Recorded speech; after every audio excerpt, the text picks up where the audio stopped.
안녕하세요. 매일 아침 말씀 묵상에 오신 여러분을 진심으로 환영합니다.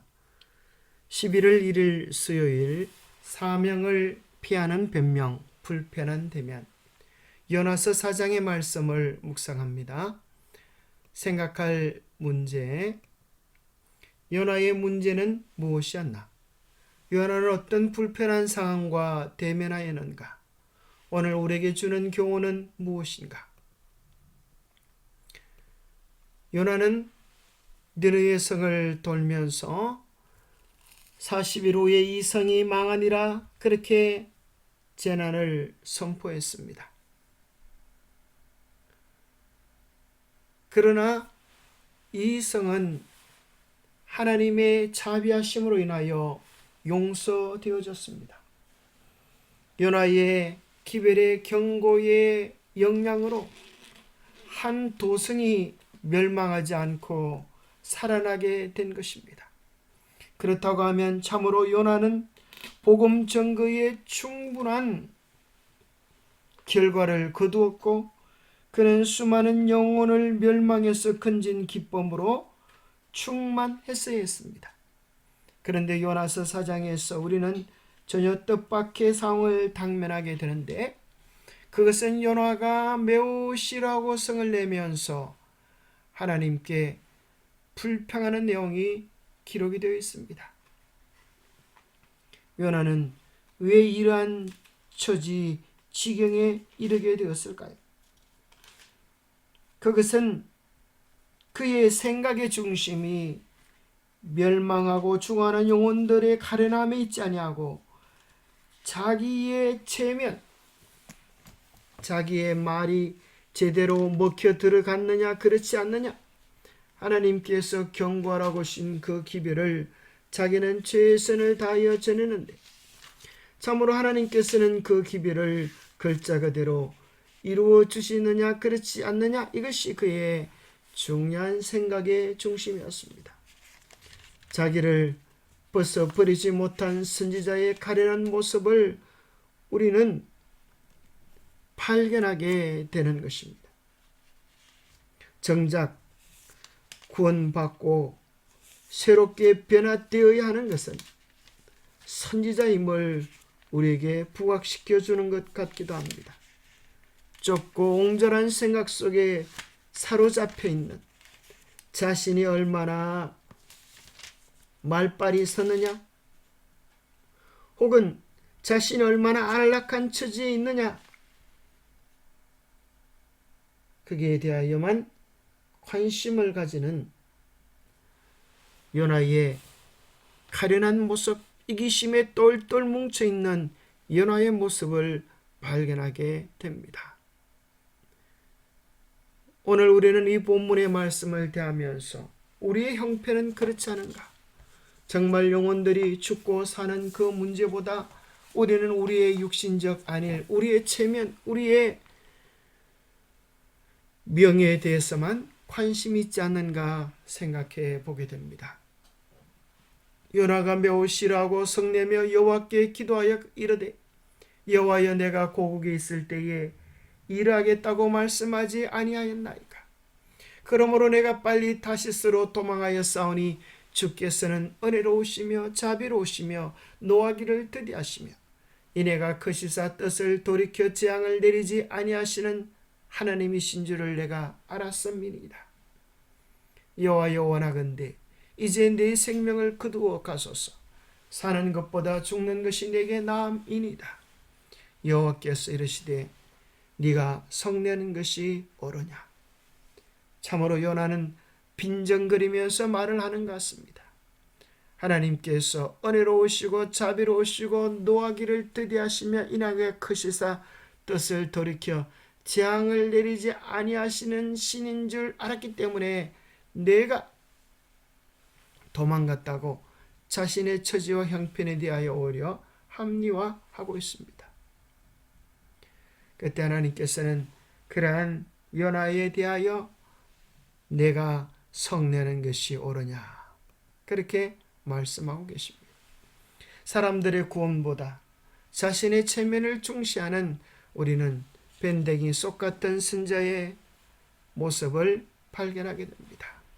하나님께서 자신을 보낸 그 사람들에 대한 뿌리 깊은 정언심을 가지고 있었기 때문에 요나는 니느웨의 종말에 대한 기별이 실패로 드러나서 자신이 체면을 잃는 것보다 차라리 죽는 것이 낫다고 생각했습니다. 요나는 니느웨가 소돔과 고모라처럼 멸망되기를 원했습니다. 그는 자신이 미워하는 사람들에 대한 하나님의 심판을 바라고 있었습니다. 그 일이 일어나지 않자 그의 세계관은 뿌리째 흔들리고 있었고 요나는 자신의 세계가 그렇게 뒤집히는 것을 지켜보느니 차라리 죽기를 원했습니다. 요나는 또 어떤 불편한 상황과 대면하였습니까? 4장 5절에 보면 요나는 참 웃기는 짓을 합니다. 요나가 성읍에 나가서 그 성읍 동쪽에 앉아 거기서 자기를 위하여 초막을 짓고 그 성읍에 무슨 일이 일어나는가를 보려고 그 그늘 아래에 앉았더라. 자, 여기 보면 요나가 아마 동쪽 언덕을 좋은 곳을 자리 잡았을 것입니다. 그리고 그 성읍에 무슨 일이 일어나는가 하는 말이 무슨 말입니까? 과연 내가 기별을 외친 대로 이 성읍이 망하나 망하지 않나 그것을 보려고 하는 것입니다. 하나님께서 내 기도를 들으시고 정말 이 성읍을 멸망시켜 주시나 않나 그것을 보려고 요나가 올라 앉아 있는 것입니다. 하나님은 그를 위하여 3가지를 준비하셨습니다. 첫 번째는 박넝쿨을 준비하셨습니다. 박넝쿨로 그늘을 지게 하여 요나를 기쁘게 주셨습니다. 얼마나 요나가 기뻤을까요? 하나님께서 자기를 위하여 박넝쿨로 그늘을 만드시니 기쁘기 그지없습니다. 그러나 거기서 끝나지 아니하고 하나님은 2번째 벌레를 보내셨습니다. 이튿날 새벽에 그 박넝쿨을 깔아먹게 하시니 3번째는 동풍을 준비하셨습니다. 해가 뜰 때 하나님이 뜨거운 동풍을 예비하셨고 그 뜨거운 동풍이 요나의 머리에 쪼이매 요나가 혼미하여 스스로 죽기를 구하며 사는 것보다 죽는 것이 내게 낫다고 요나는 끄떡하며 하나님 앞에 죽겠다고 고함을 칩니다. 아주 변덕스러운 신자의 모습을 발견하게 되는 것입니다. 하나님께서 왜 이러한 것들을 준비하셨을까요? 그러면서 하나님께서 말씀하십니다. 네가 이 박넝쿨로 말미암아 성내는 것이 어찌 옳으냐? 내가 성내어 죽기까지 할지라도 옳으니이다. 아주 요나가 대단하지 않습니까? 내가 성내어 죽기까지 할지라도 옳으니이다. 여호와께서 이르시되 네가 수고도 아니하였고 재배도 아니하였고 하룻밤에 났다가 하룻밤에 말라버린 이 박넝쿨을 아껴 끊을 하물며 이 큰 성읍 니느웨에는 좌우를 분별하지 못하는 자가 12만여 명이요 가축도 많이 있나니 내가 어찌 아끼지 아니하겠느냐. 네가 박넝쿨 하나도 아꼈는데 나는 이 12만 명의 영혼들을 아끼지 않겠느냐. 우리 주님의 한없는 인자와 사랑을 묘사해 줍니다. 요나는 이러한 하나님이 싫은 것입니다. 자기처럼 원수를 미워하고 죽이기를 기대하지만 하나님은 그 모두를 원수로 보시지 아니하고 하나님의 자녀로 보아주시는 것입니다. 불문족하여 죽기를 원하다. 요나는 다시 한번 의문을 제기하고 의심하는 그의 성벽에 굴복하게 되었고 또다시 그는 낙담과 좌절감에 억눌리게 되었다. 그는 다른 사람들의 유익을 돌아보지 아니하였다. 그는 살아서 그 성읍이 구원받는 것을 보기보다는 차라리 죽는 편이 낫다고 느꼈다. 그는 불만족이 가득해서 여호와여 원컨대 이제 내 생명을 취하소서. 사는 것보다 죽는 것이 내게 나음이니다라고 부르짖었다. 우리도 때로 영혼의 죽고 사는 문제보다 자신의 체면 위신에 더 관심이 있어서 우리는 복음 전하기를 주저하고 꺼려했던 적은 없습니까? 주님은 우리를 위하여 우리를 구원하시기 위하여 십자가에서 온갖 저주와 조롱을 받으시고 옷벗김까지 당하시면서 온갖 창피와 모욕당하기를 주저하지 않으셨습니다. 무엇 때문입니까? 우리를 구원하시기 위함이셨습니다. 기도하겠습니다.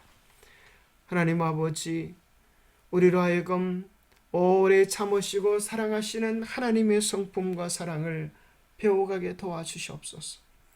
영혼의 구원과 생명보다는 자신의 체면과 위신, 자신의 안위를 생각하는 승자의 가련한 모습이 우리 속에는 있지 않는지 우리 자신을 깊이 살펴보게 됩니다. 우리로 하여금 우리의 체면보다, 우리의 안일보다, 우리의 이익과 손해보다 더 영혼의 구원을 중요하게 여길 수 있도록 도와주시옵소서. 벌레 같은 우리를 구원하시기 위하여 이 땅에 오셔서 당신의 모든 것을 쏟아 부으신 주님의 사랑, 그 심정을 우리로 깨닫게 하시고 경험케 하여 주시옵소서.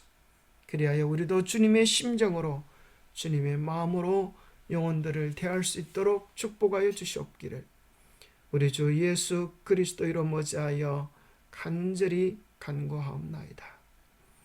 예수님의 심정, 예수님의 마음이 우리의 마음이 되도록 간절히 기도하는 아침입니다. 오늘도 주님의 사랑 안에서 행복을 누리시기를 바랍니다. 감사합니다.